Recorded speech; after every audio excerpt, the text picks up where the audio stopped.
Colossenses 2, 6 e 7 nos diz assim: como pois recebeste o Senhor Jesus Cristo, assim também andai nele, arraigados e sobreedificados nele e confirmados na fé, assim como fostes ensinados, abundando em ação de graças. Assentados, acomode-se da melhor maneira que os irmãos puderem.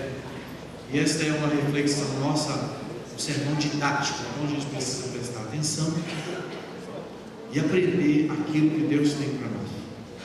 Então, há vários tipos, sermões que são mais exaltativos, sermões que glorificam mais a Deus no sentido de ter uma abertura maior para quando falamos da soberania de Deus, dos feitos sobrenaturais do Senhor, que é um pouco diferente desse sermão, que é um sermão, eu diria, didático. Irmãos, receber a Cristo e andar em Cristo são duas coisas distintas e de suma importância. Irmãos, a dádiva da salvação e os exercícios que o salvo precisa fazer depois de salvo são dois verbos importantes que não podem ser exercitados um de cada vez, tem que ser os dois juntos, para que nós possamos obter êxito na nossa navegação até o porto seguro. Irmãos, sem receber a Cristo, a pessoa segue a chamada vida cristã sem Cristo. Ele não tem Cristo, ele tem apenas legalismo, apenas regras dos cristãos. Parece cristão, fala igual cristão, ele faz um monte de coisa dos cristãos, dos crentes, mas não pode ser chamado de crente, porque não foi salvo. Não foi salvo. Então, viver uma vida seguindo a Jesus, pensando que estão seguindo a Jesus, sem a salvação em Cristo, sem receber a Cristo, é mero legalismo. Também, aqueles que dizem ter recebido a Cristo e eles não andam em Cristo, eles só têm apenas o nome de cristão também. Dizem que foram salvos, mas eles não têm frutos de salvo. Poderíamos chamar isso de nominalismo. Apenas se diz, mas na verdade não é. O outro até, o primeiro parece que é, mas não é. E o segundo, a gente desconfia mesmo que ele não seja, mas ele diz que é, porque ele foi salvo em Cristo Jesus. Irmão, sobre a carta aos Colossenses, aqui é importante que se diga isso, porque tudo que vai ser dito é dito em cima de uma necessidade que essa igreja de Colossos tinha. Paulo escreve essa carta a esses irmãos, e a preocupação de Paulo girava em torno da exagerada preocupação que esses irmãos tinham para com aquela questão da guarda religiosa, para com a cerimônia. Então agora nós somos da igreja de Cristo, o que nós temos que fazer? Como nós temos que nos portar nessa igreja? Então qual é a embalagem dessa igreja? Eles estavam preocupados demais com isso. Então eles não tinham uma confiança total na salvação em Cristo, e eles ajuntavam sempre ao Evangelho as chamadas superstições. Então o apóstolo apresenta a esses irmãos a pessoa de Jesus e a sua suficiência. Essa carta aos Colossenses fala da suficiência de Cristo em todos os aspectos, de maneira especial relativo à salvação. E nesse trecho que lemos aqui, há lições contrárias, eu diria, ao misticismo religioso infantil, devido à ausência de pregações evangélicas que não contemplam essa necessidade, bem como também o que nós podemos chamar de relaxamento no andar com Deus. Então é receber a Cristo e andar com Cristo. Então quero falar no tema enraizados em Cristo, firmes, na fé e em tornando de gratidão. Eu quero dividir em duas partes aqui, para que nós possamos ver o que nós podemos aprender com esses dois versículos. Primeiramente, irmãos, a salvação é fundamentada em Cristo e firmada na fé. Quero eu explorar essa doutrina que a Igreja Reformada também apresenta, entenderam tão bem essa doutrina, então quero falar um pouco dela, um pouco mais dela com os irmãos. O texto em que lemos, versos 2, 6 e 7, ou parte deles, diz assim: como pois recebestes o Senhor Jesus Cristo, como pois recebestes. Então nós recebemos a Jesus. Mesmo Paulo escrevendo aos Efésios, capítulo 2, versos 8 e 9, tem um clássico sobre a salvação em Cristo e somente nele. Ele disse: porque pela graça sois salvos por meio da fé. Isso não vem de vós, é dom de Deus, não vem das obras, para que ninguém se glorie. Irmãos, a salvação foi ideia e obra de Deus. Então você e eu, nós não somos salvos porque somos bonzinhos, não somos salvos porque somos especiais, não, nós somos salvos pela graça de Deus, e a salvação nos foi nos dada em Cristo Jesus, e não há nada que eu ou você façamos que possa nos conceder a salvação, nada. A salvação depende apenas de Deus, e o texto está diz, para que ninguém se glorie, pensando que é salvo porque merece. Irmãos, apenas recebemos a salvação. A Bíblia também diz que a fé é dom de Deus, não é assim? E ninguém é salvo por prática de alguma disciplina. Bem, eu participo dos cultos, eu nasci na igreja, e aí há tantos anos eu fiz o curso, me batizei, eu fui batizado, eu fiz isso, eu fiz aquilo, a profissão de fé, eu participo da ceia, entrego meus dízimos, não falto os cultos e tal. Isso não é garantia de salvação. A pessoa precisa receber a Jesus como Salvador e Senhor de sua vida. E o texto diz: recebeste o Senhor Jesus. Não disse que vocês adquiriram a Jesus, não, só receberam. Isso de graça, apontando, irmãos, para apenas o ato de receber. Nada fizemos a não ser receber a pessoa de Jesus. E Paulo organiza aqui em Colossenses algumas verdades sobre isso. Paulo diz, irmãos, nessa carta, sobre Jesus sendo o Filho de Deus, Deus de Deus. Lemos em 2,9: porque nele habita corporalmente toda a plenitude da divindade. É em Cristo. Cristo é suficientemente poderoso para nos salvar. A salvação não poderia ser em um homem, não. O homem, a criatura, não poderia salvar. Ela não teria condições de fazer tão grande obra. Não poderia. Então teria de ser um homem, mas não poderia ser um homem como nós somos, teria que ser Deus. Então a segunda pessoa da Trindade, o Senhor Jesus Cristo vem, e Ele tem toda a condição de realizar a obra de salvação que nós precisamos. Nele então habita, de maneira corpórea. Jesus não deixou de ser Deus, continuou sendo Deus, ainda que limitando-se os seus poderes, colocando-o sob a direção do Espírito e do Pai, no seu estado de humilhação. O Senhor Jesus Cristo continuou sendo e é Deus de Deus. Em Cristo, tudo que o homem precisa para alcançar esse caminho da salvação. Paulo explica em 2:3, Cristo, em quem estão escondidos todos os tesouros da sabedoria e da ciência. Então, tudo que nós precisamos sobre salvação, sobre vida com Deus, sobre eternidade com Deus, tudo que nós precisamos, encontramos em Cristo, porque Ele é de fato o tesouro de toda a sabedoria e de toda a ciência. Tudo foi criado por Cristo, e tudo foi criado para louvor da glória de Cristo. E assim lemos em o verso 10 do capítulo 2: e estáis perfeitos nele, que é a cabeça de todo principado e potestade. Pense naquilo que há de mais poderoso no universo: os tronos, as dominações, os principados, as potestades, tudo. Todas as coisas foram criadas por Jesus. Ele é o Criador de todas as coisas. E esse Jesus é que operou a mudança na nossa comunhão com Deus.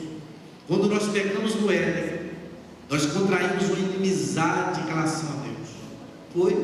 Ficamos inimigos de Deus, porque Deus não está irado apenas contra o pecado, Ele está irado contra o pecado e contra o pecador. E essa ira se renova todo dia.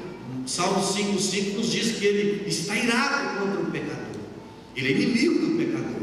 Jesus então é que faz a obra de aproximação daquele que crê nele, trazendo a pessoa de Deus Pai para a comunhão com o homem, antes decaído e agora salvo, lavado e remido no sangue do Cordeiro. Colossenses 1:21 lemos: a vós também que em outro tempo ereis estranhos e inimigos do entendimento, pelas vossas obras más, agora contudo vos reconciliou.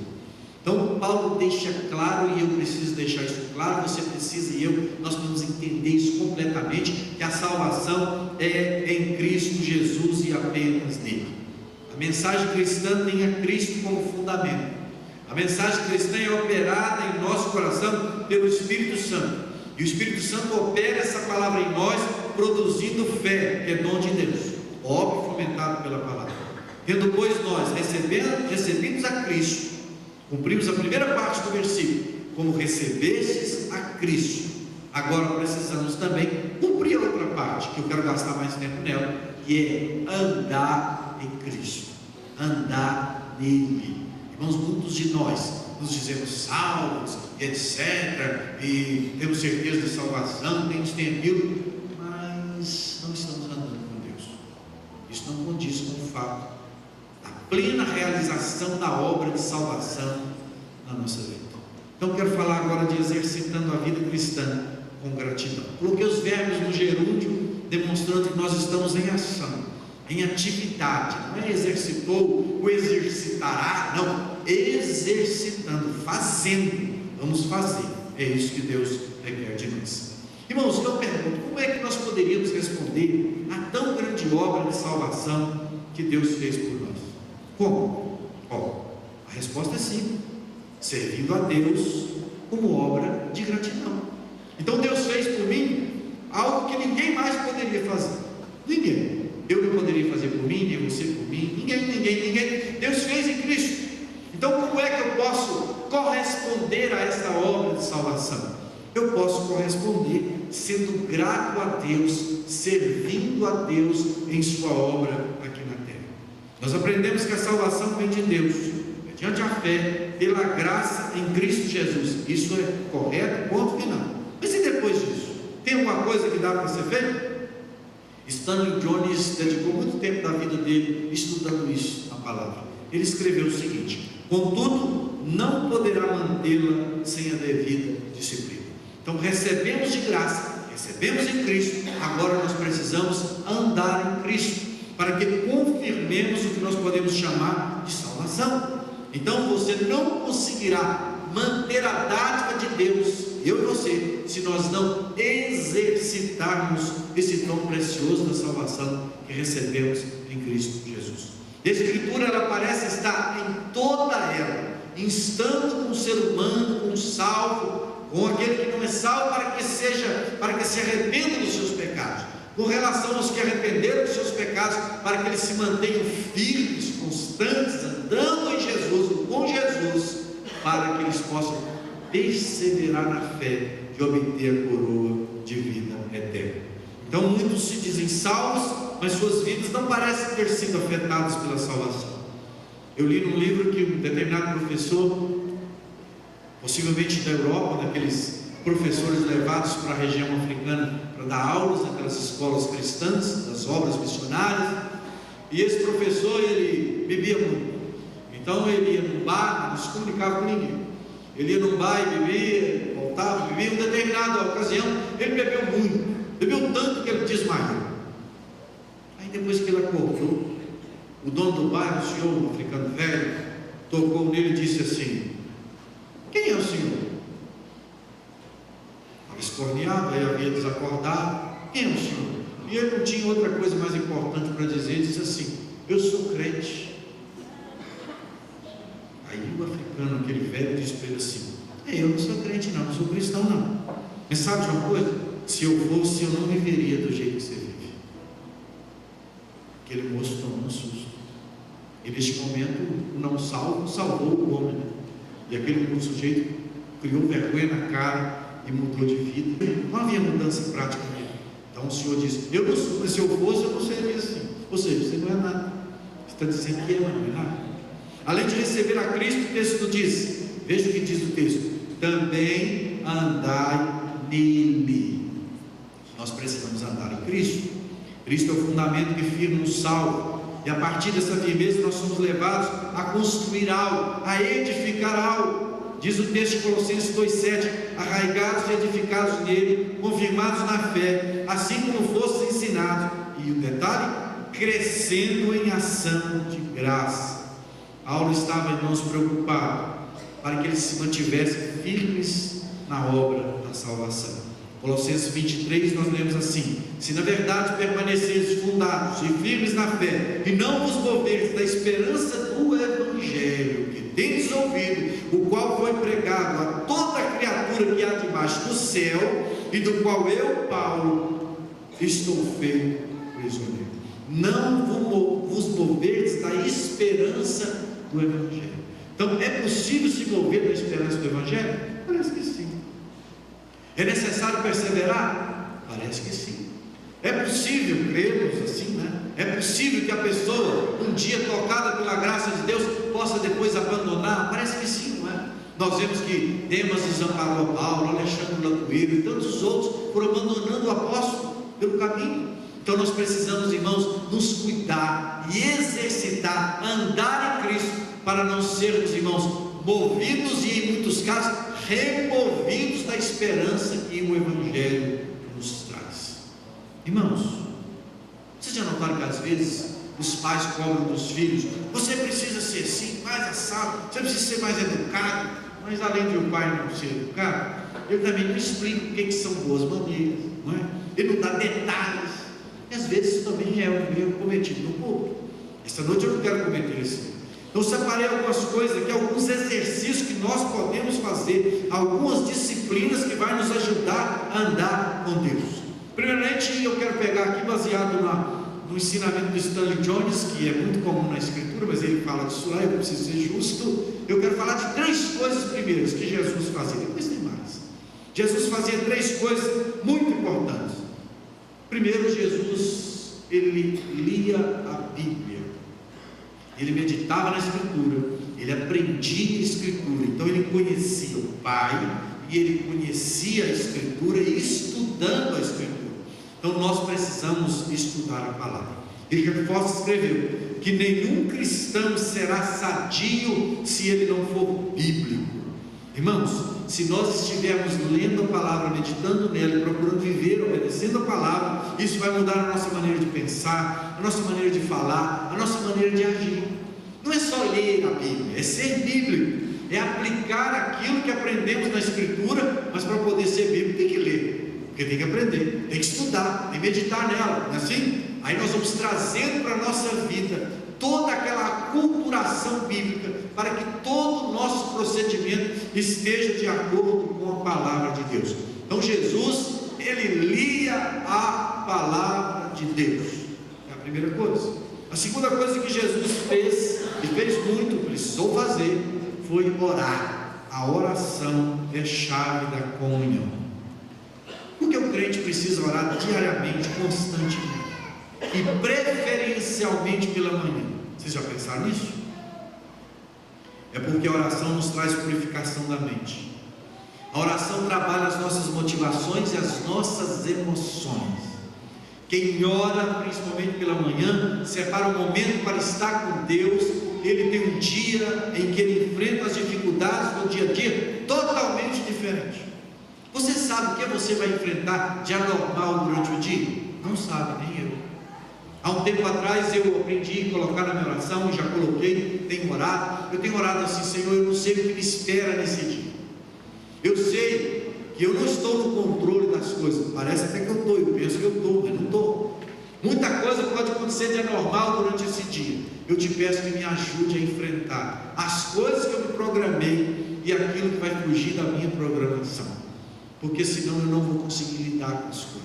Irmãos, você passa pelo trânsito, alguém buzina, te xinga, acontece alguma coisa normal, no trabalho, na escola, mas nós estamos preparados, porque pela manhã, além de meditarmos uma porção bíblica, nós também nos colocamos diante de Deus em oração, nesse exercício que é muito importante para a purificação da mente, das motivações e das emoções.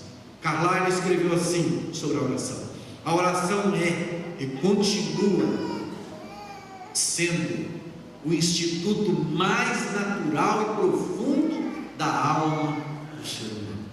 Então, se você não está exercitando a oração, a se apresentar diante de Deus, você está perdendo a chave mais poderosa para te manter equilibrado, para não te permitir ficar biruta, maluco na sua vida que você leva.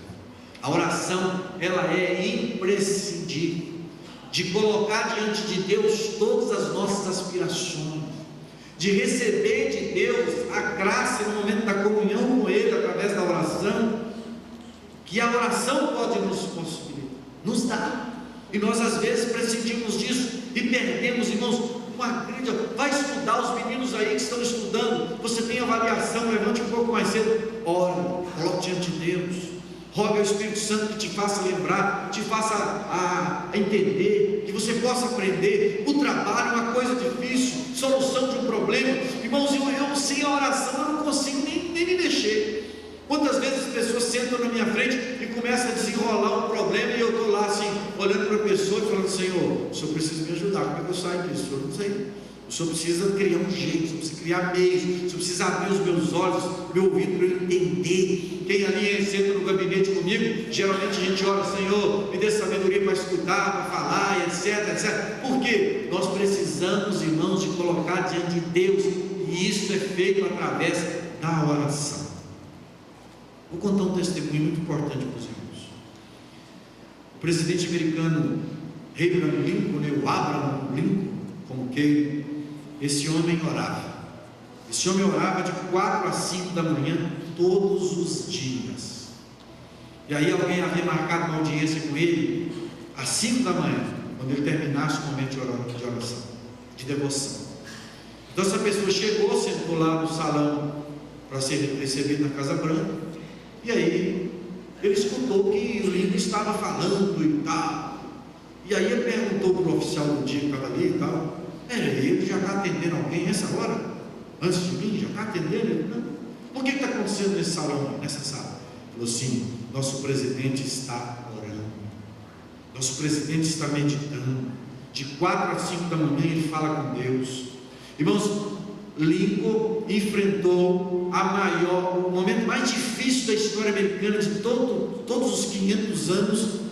Foram os momentos de Lincoln. Eles partiram para a guerra, eles eram aguerridos, eles tinham um nacionalismo, eles tinham um orgulho da terra do sul, e eles não aceitavam certas imposições, que eles diziam imposições do norte. Eles declararam independência, criaram uma bandeira, não é? E eles então atacaram as cidades, as fortificações do norte, e houve guerra, milhões de pessoas mortas, fome. No finalzinho da guerra, irmãos, para o norte sacramentar a vitória sobre o sul. O general Grant, que era o comandante do exército, signou um outro general de 3 estrelas chamado Sherman. Sherman, irmãos, uma linha de 400 quilômetros até o litoral de terra. Ele matou tudo que rastejava e respirava, queimou tudo para que não houvesse comida nem nada. Aquilo foi uma miséria dali para baixo. E o sul teve que se render, apesar das dificuldades que demoraram, irmãos, 100 anos para poder recuperar o sul dos Estados Unidos, como era próspero no norte e no sul, do norte dos Estados Unidos. Então Lincoln, irmãos, tinha nos ombros dele o peso da guerra, as dificuldades. O exército do sul tinha um general chamado Lee, Robert Lee, é o homem talvez mais respeitado dos generais americanos, era do sul, um homem até crente, valoroso, e eles eram aguerridos. Então eles tiveram muita carnificina, muita morte, muitos prejuízos, muita dificuldade. Havia o problema da escravidão, havia muita coisa, e aquilo tudo pesava sobre as costas do Lincoln.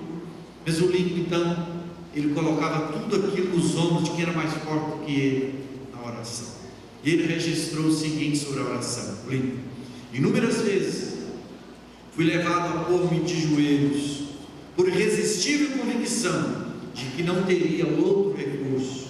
Minhas convicções, as convicções das pessoas ao meu redor, não pareciam trazer solução.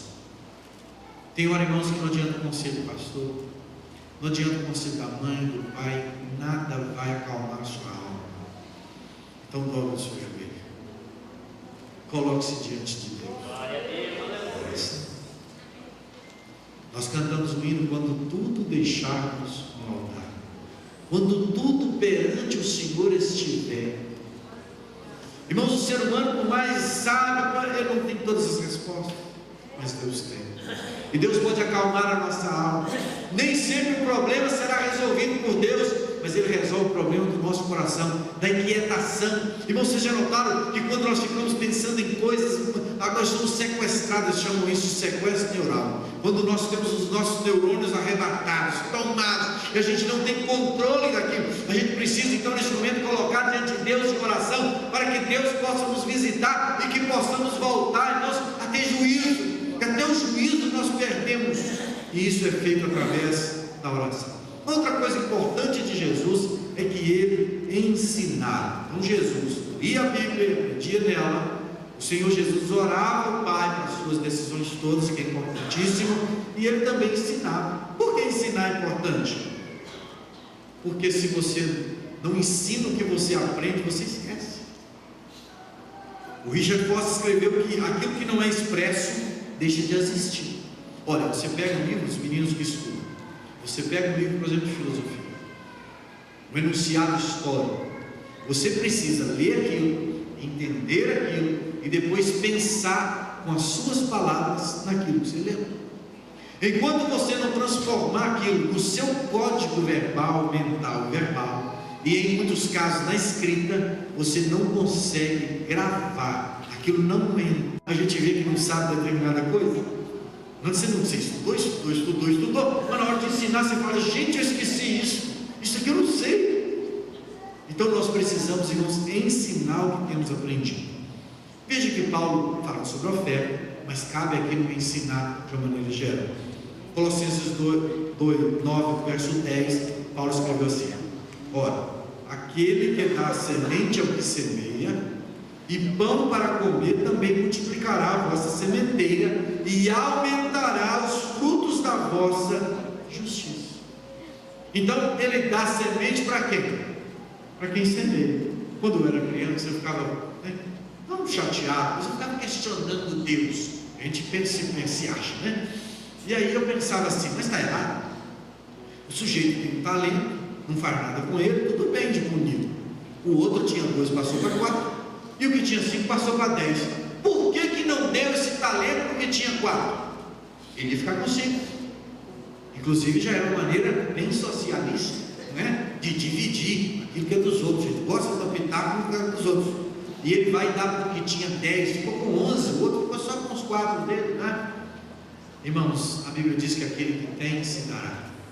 E aquele que não tem, presta atenção, até o que ele pensa que tem, lhe será tirado. O que isso me ensina? Eu preciso multiplicar, eu preciso exercitar, eu preciso falar de Jesus para as pessoas, não é assim? Se eu preciso, irmãos, dividir o conhecimento bíblico, eu preciso abrir a Bíblia, aprender nela, e eu preciso ajudar alguém. Aí entra o discipulado, entra a caminhada que nós podemos caminhar com as pessoas, pessoas novas chegando à igreja, pessoas que vêm até de outras denominações, que não têm lá uma estruturação bíblica, que precisam de estudo bíblico, personalizado, pessoal, converse sobre a Bíblia, por que não? Então é preciso que a gente divida aquilo que nós temos aprendido. Richard Foster escreveu: se você não tiver interesse na evangelização, não permanecerá evangelho. Duro, né? E não é verdade? Você é cristão pior do que um professor mesmo, né? Que nem tem coragem de falar que é cristão. Vamos falar aqui de uma maneira breve sobre algumas outras disciplinas, outros filhos. A primeira que eu quero falar é a disciplina diária. A Bíblia usa a figura do atleta, do soldado. Mas um atleta precisa ser cuidado, precisa. Até nas férias ele não pode ser CD, é um contrato. Não pode. Neymar mesmo dá um trabalho para esse pessoal, né? Porque não respeita regra nenhuma. Um atleta que poderia render muito mais, rende muito menos do que ele poderia render. Irmãos, é preciso manter o fogo aceso da disciplina. Irmãos, o comissário chama Brigley. Esse comissário, ele escreveu do Exército de Salvação, ele escreveu algo sobre isso, sobre essa disciplina. Ele disse assim: nós devemos manter a entrada de ar aberta. Quando você põe fogo numa fornalha, se você fechar tudo, não tiver oxigênio, é para apagar. Então você precisa deixar que a entrada de ar esteja sem impedimento. Desobstrua, retire as cinzas.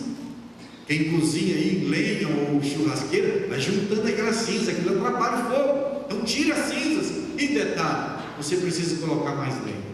Deixe a abertura de ar funcionando. limpa o recipiente. A limpeza que ocorre pelo sangue, pela palavra, pelo Espírito de Deus, e aí você traz mais lenha, que é a graça de Deus, o poder do Espírito Santo para renovar a sua vida. Seja honesto, honesto a todo custo. Seja duro com você, duro. Se você errou, confesse o seu erro. Uma coisa simples, você precisa ser honesto. Irmãos, dê veracidade às suas emoções. Se você pegou alguma coisa com alguém emprestado, devolva. Tem gente que tem um monte de ferramenta em casa, não sabe nem de onde veio aquilo mais, porque são irresponsáveis. Se pegou, devolva. Se você comprou e comprou no crédito, pague. Se você precisa de uma coisa, peça, por favor. Se você precisa voltar, que volte. E se você precisa restituir aquilo que você deu prejuízo para alguém, restitua. Seja honesto. Então temos a disciplina, temos a honestidade, também temos a confissão de pecado. Segue tudo perto uma da outra. Nós devemos, irmãos, observar os cenários. Se nós erramos em família, vamos pedir desculpa em família, perdão em família. Se erramos na igreja, vamos pedir perdão para a igreja. Se erramos na sociedade, vamos pedir desculpa na sociedade. Tem uma história de uns políticos, não vou citar nome, e aí ele foi na televisão e falou muito mal de um outro colega deputado dele. Falou, e ele tinha sido injusto e desonesto naquelas afirmações. Pois bem, passou o tempo, aquele moço se sentiu pesado, e foi lá naquele colega e pediu a desculpa. Eu vim aqui, Vossa Excelência, te pedir perdão, porque eu falei aquelas coisas lá, fiz essas declarações, na televisão, e eu vim te pedir perdão. Aí a Vossa Excelência, muito raposa, disse assim: muito bem, seu gesto é um gesto de humildade, é um gesto muito bonito, mas eu vou te perdoar, mas não agora.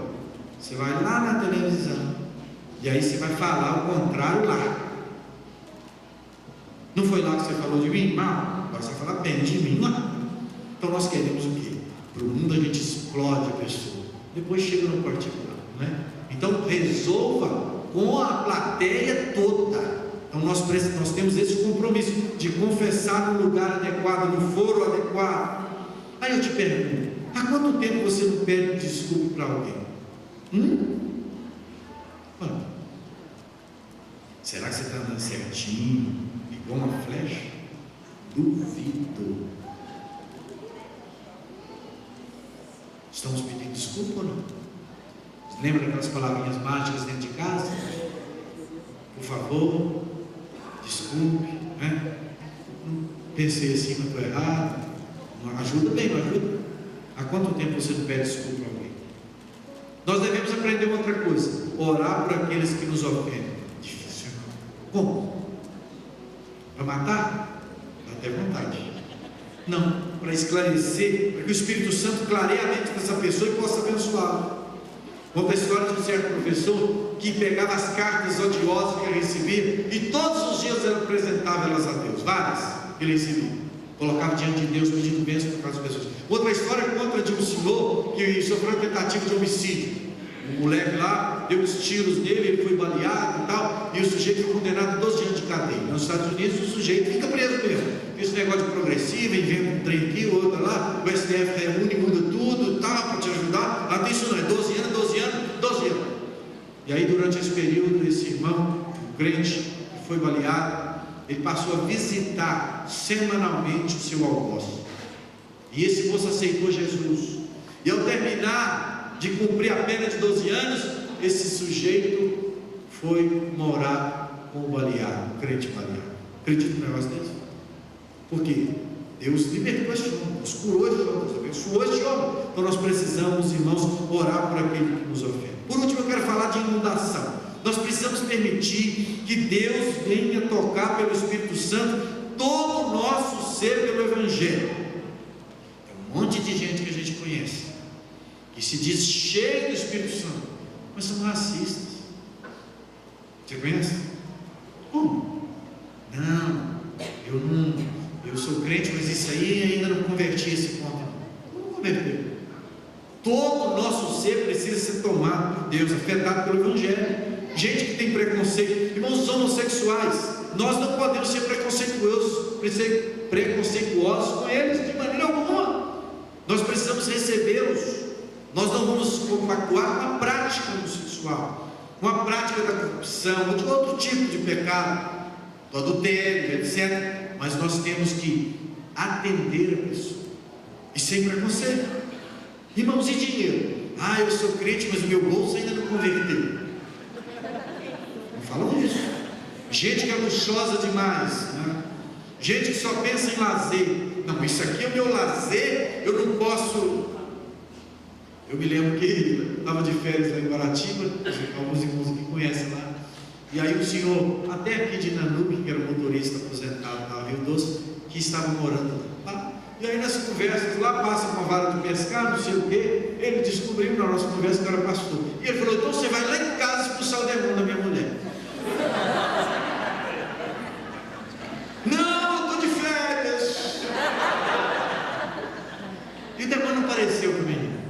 E eu fui lá, conversando, sabe, deve se lembrar disso, sujeito grandão e tal, fomos lá, oramos e tal, e, enfim, não, estou de férias, é lazer, tudo é lazer, como se, irmãos, nós somos de Jesus, a nossa vida é de Jesus, Ele é o dono do nosso tempo, Ele é o dono do nosso dinheiro, Ele é o dono da nossa família, da esposa, dos filhos. Irmãos, Deus precisa tomar todo o nosso ser, irmão, precisa inundar a nossa vida, e a gente até canta, né? Inunda o meu ser, e chora, precisa de ser de verdade.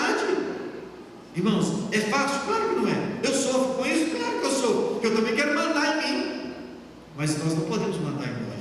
Nós temos um novo Senhor, recebemos a Cristo, devemos andar nele, porque tem um monte de gente aqui, nós gostamos disso, nós recebemos a Cristo como Salvador, de maneira mais fácil, pode mandar que a gente recebe, mas não é isso só. Nós precisamos andar nele.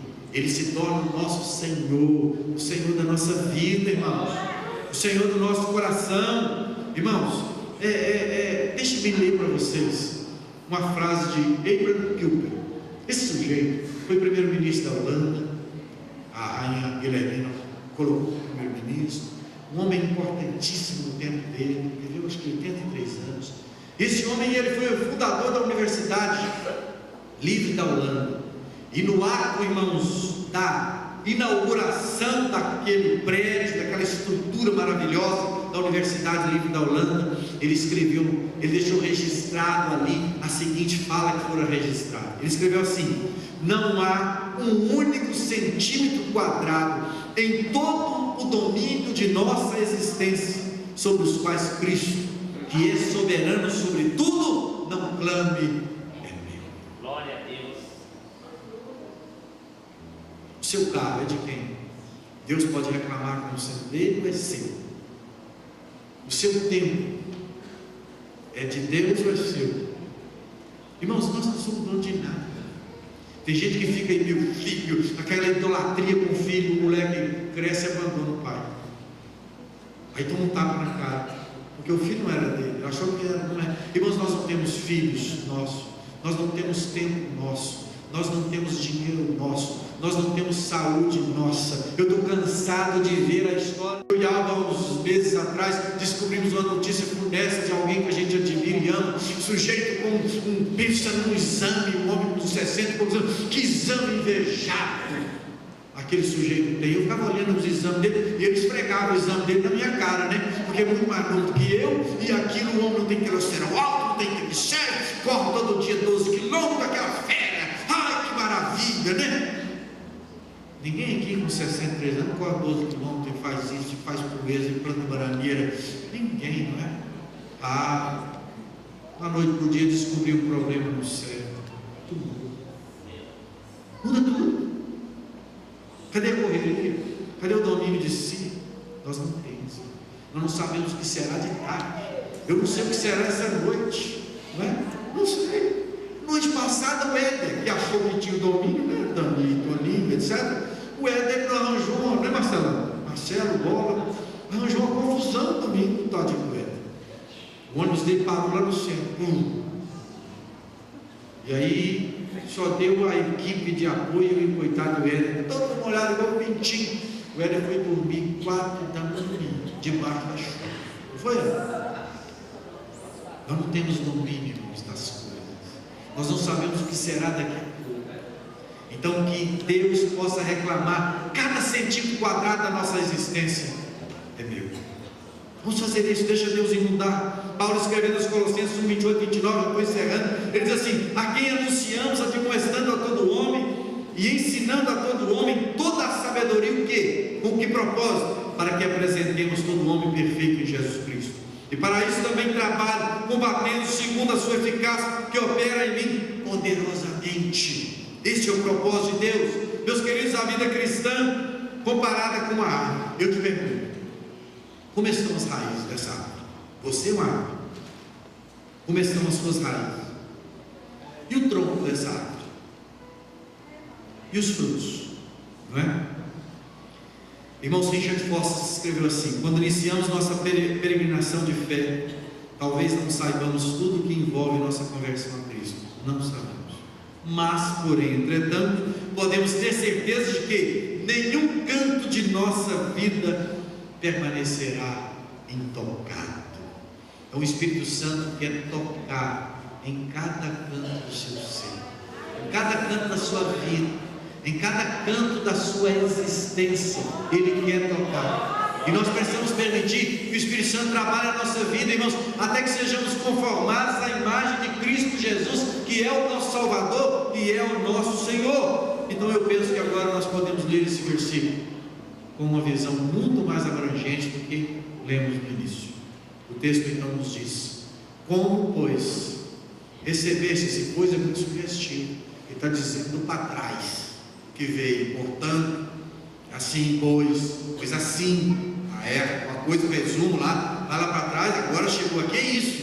Então Paulo está dizendo: como, pois, recebestes o Senhor Jesus Cristo, assim como vocês devem o quê? Também andai nele. E não é vocês devem andar, nem estão. É uma ordem que está aí: andai, é imperativo. Andai nele. De que maneira? Aí ele dá alguns detalhes: arraigados e edificados nele, confirmados na fé. Irmãos, todos os dias, não é que a gente aceita Jesus todo dia, não é isso não, mas cada dia o Espírito Santo nos renova de tal forma que a gente passa a conhecer a Deus de uma outra ótica, de outra maneira, de um outro modo, em que Ele vai se revelando a nós todo dia, derramando a graça dele sobre nós, através dos meios de graça. É para você fazer crescer o que Ele tem te dado, Ele tem mais, mas Ele só dá para quem quer, Ele só dá para quem pede, Ele só dá para quem gasta. Hein? Que coisa, hein? Se fosse dinheiro estava fácil, mas é graça, que é muito mais do que dinheiro. Então Deus quer nos dar uma vida, irmãos, frutífera,